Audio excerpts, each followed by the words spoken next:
মুসলমান বন্ধুরা রে আমার, আল্লাহর পয়গম্বর সাল্লাল্লাহু আলাইহি ওয়াসাল্লাম সরকারে দু আলম নবী মুহাম্মদুর রাসূলুল্লাহ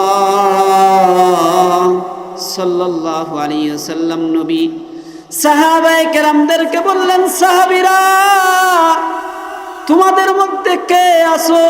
আমি রাসূল আজকে তোমাদেরকে কিছু নসিহত করব, যে সর্বপ্রথম এই নসিহতগুলো নিজে মানবে, এরপর অপরকে দাওয়াত দিবে, অপরের মাঝে প্রচার করবে। সাহাবায়ে কেরাম রাদিয়াল্লাহু তাআলা আনহুম আজমাইনদের মধ্যে ছিলেন হযরত আবু হুরায়রা রাদিয়াল্লাহু তাআলা আনহু। হযরত আবু হুরায়রা রাদিয়াল্লাহু তাআলা আনহু সঙ্গে সঙ্গে মজলিসের মাঝখান থেকে হাত উঠায় বলতেছে, ওগো সরকারে দু আলম নবী,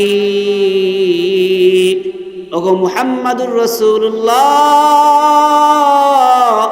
ওগো রাসূল, আমি আপনার এই শর্তে রাজি। আমি আবু হুরায়রা আপনার কাছ থেকে নসিহতগুলো শুনবো, এই নসিহতগুলো নিজে মানবো এবং অপরের মাঝে প্রচার করব। সুবহানাল্লাহ বলে। মুসলমান ভাইরা রে আমার, মুসলমান বন্ধুরা রে আমার, সরকার দু আলম নবী যখন এই কথা বলেছেন, আবু হুরায়রা রাদিয়াল্লাহু তাআলা আনহু দাঁড়িয়ে গেছেন। আল্লাহর পয়গম্বর আবু হুরায়রাকে নিজের কাছে নিয়ে নিয়েছেন। আবু হুরায়রার একটা একটা আঙ্গুল করে গণনা করে, 5টা আঙ্গুল গণনা করে আবু হুরায়রাকে বলে, আবু হুরায়রা, আমি রাসূল তোমাকে 5টা নসিহত করলাম, এই 5টা নসিহত যদি তুমি মানো, আমল করো এবং অপরের মাঝে পৌঁছে দাও, তাহলে আবু হুরায়রা তুমি কিন্তু আল্লাহর প্রিয় বান্দা হয়ে যাবা। সুবহানাল্লাহ বলে। সুবহানাল্লাহর পাওয়ার এত কম যে, লোকজন কি কম নাকি আপনারা? হ্যাঁ, একটু জোরে বলেন সুবহানাল্লাহ। মুসলমান বন্ধুরা রে আমার, হযরত আবু হুরায়রা রাদিয়াল্লাহু তাআলা আনহু হাদিসটি বর্ণনা করেন। আল্লাহর পয়গম্বর 1 2 3 4 5 এইভাবে গণনা করে আবু হুরায়রাকে নসিহত করতেছেন। সর্বপ্রথম যেই নসিহতটা আল্লাহর পয়গম্বর বললেন, আল্লাহর পয়গম্বর বলেন, আবু হুরায়রা, সর্বপ্রথম নসিহত হলো ইত্তাকিল মাহারিমা তাকুন আবাদান নাস। আল্লাহু আকবার বলেন। মুসলমানের আওয়াজে জোরে বলেন আল্লাহু আকবার, আরো জোরে বলেন আল্লাহু আকবার। আল্লাহর পয়গম্বর বললেন, ইত্তাকিল মাহারিমা তাকুন আবাদান নাস। আবু হুরায়রা, তোমার জন্য সর্বপ্রথম নসিহত হলো তুমি গুনাহ বর্জন করো, আল্লাহর পেয়ারা হয়ে যাও। সুবহানাল্লাহ বলেন। তাহলে আল্লাহর প্রিয় হওয়ার জন্য সর্বপ্রথম কথা হলো কি? গুনাহ বর্জন করা। কি বর্জন করা বলেন? আমাদের গুনাহ আছে না নাই? বলেন, আমাদের গুনাহ আছে না নাই? বলে, আমারও গুনাহ আছে, গুনাহ মুক্ত কেউ নাই। বনে আদম যা আছে সবাই গুনাহের মধ্যে লিপ্ত আছে। তো এই গুনাহ বর্জন করা সর্বপ্রথম নসিহত। কারণ কি? যদি কোনো ব্যক্তি গুনাহ বর্জন করা নিয়ত করে, ইচ্ছা করে, ইরাদা করে, আল্লাহ তাআলা তাকে মুস্তাজাবুদ দাওয়া বানায় দেয়। সুবহানাল্লাহ। তার মানে মুস্তাজাবুদ দাওয়া, হুজুর আপনি তো আরবি বলেন, আমরা তো বুঝি না, মানে দোয়া করলে আল্লাহ দোয়া কবুল করে। সুবহানাল্লাহ বলেন, আরো আসতে বলেন সুবহানাল্লাহ। তো এই জন্য আমাদের গুনাহ বর্জন করার ইরাদা, ইচ্ছা করার দরকার আছে না নাই? কবে? মরার একদিন আগে। কবে বলেন? কবে বলেন? যুব সমাজ অনেক চালাক, ওরা বলে না, কারণ বললে তো আজ থেকেই গুনাহ বর্জন করতে হবে। কি যুব সমাজ? কবে থেকে? এখন থেকে, এই মুহূর্ত থেকে আমরা গুনাহ বর্জনে নিয়ত করলাম ইনশাআল্লাহ। দেখেন তো আশপাশ কি আসতে বলে ইনশাআল্লাহ, জোরে বলেন ইনশাআল্লাহ।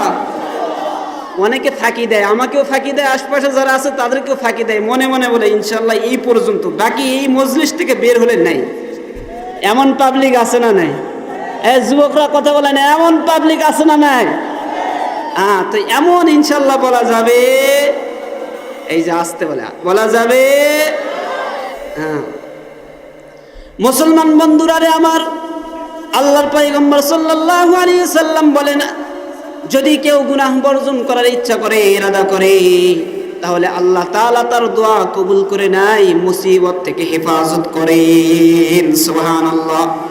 মুসলমান বন্ধুরা রে আমার, বনি ইসরায়েলের 3 জন ব্যক্তি ছিল, মুসিবতের মধ্যে পড়েছে। দেখেন দোয়ার কারণে, গুনাহ বর্জন করার কারণে আল্লাহ তাআলা কত বড় মুসিবত থেকে হেফাজত করে। 3 জন ব্যক্তি রাস্তা চলতেছিল, চলতে চলতে পাহাড় দিয়ে রাস্তা চলতেছিল, ঘূর্ণিঝড় উঠছে, পাহাড়ের টিলা থেকে পাথর গড়তে পাথর গড়তেছে। আর বনি ইসরায়েলের 3 জন ব্যক্তি ঘূর্ণিঝড়ের কারণে তারা একটি গুহার মধ্যে আশ্রয় নিয়েছে। কিন্তু ঘটনাক্রমে যখন তারা পাহাড়ের গর্তের মধ্যে আশ্রয় নিয়েছে, ঘূর্ণিঝড়ের কারণে, ঘূর্ণিঝড় এত প্রবল ছিল, পাথরটি গড়তে তারা যেই পাহাড়ের গর্তের মধ্যে আশ্রয় নিয়েছে, সেই গর্তের মুখে পাথরটি আটকে গেছে, যার কারণে তারা আর ওই গর্ত থেকে বের হইতে পারে না। মুসিবত বাড়ছে না কমছে? মুসিবত বাড়ছে না কমছে? পাহাড়ের গর্তে আশ্রয় নেওয়ার জন্য ঢুকছে, এইদিকে পাথর এসে পাহাড়ের গর্তের মুখ বন্ধ হয়ে গেছে, তারা আর বের হইতে পারে। মুসলমান বন্ধুরা রে আমার, তারা এখন চিন্তা করলো, হাই আমরা তো গর্তের মধ্যে আটকে পড়ে গেছি, মুসিবতের মধ্যে পড়ে গেছি, এই মুসিবত থেকে তো আমরা আর রেহাই পাবো না। তাহলে আমরা সকলে নিজ নিজ নেক আমলগুলো দ্বারা, ভালো আমল দিয়ে আল্লাহর কাছে দোয়া করি। যদি আল্লাহর কাছে দোয়া করি তাহলে আল্লাহ তাআলা এই পাথরকে সরায় দিতে পারবেন কিনা? বলেন, আল্লাহ পাথরকে সরায় দিতে পারেন কিনা? তারা চিন্তা করতেছে, আমাদের গায়ে তো এই শক্তি নাই যে আমরা এই পাথরকে সরায় দিব, কিন্তু আমার রবের তো সেই শক্তি আছে। আমার রব ইচ্ছা করলে এই পাথরটাকে সরায় দিবে, আমার রবের সেই সক্ষমতা আছে। কাদেরে কুদরত দারি গরছে খাহি আপনি, মুর্দারা তো জান বখশি জিন্দারা বেজা কুরি। আল্লাহু আকবার বলেন। আল্লাহ তাআলা আমাদের দ্বিতীয় মেহমান আসছে, আমি দেরি করব না, এখনই শেষ করতেছি। যে আল্লাহ তাআলা তো জীবিতকে মৃত্যু দান করতে পারেন, আবার মৃত ব্যক্তিকেও জীবিত করতে পারেন।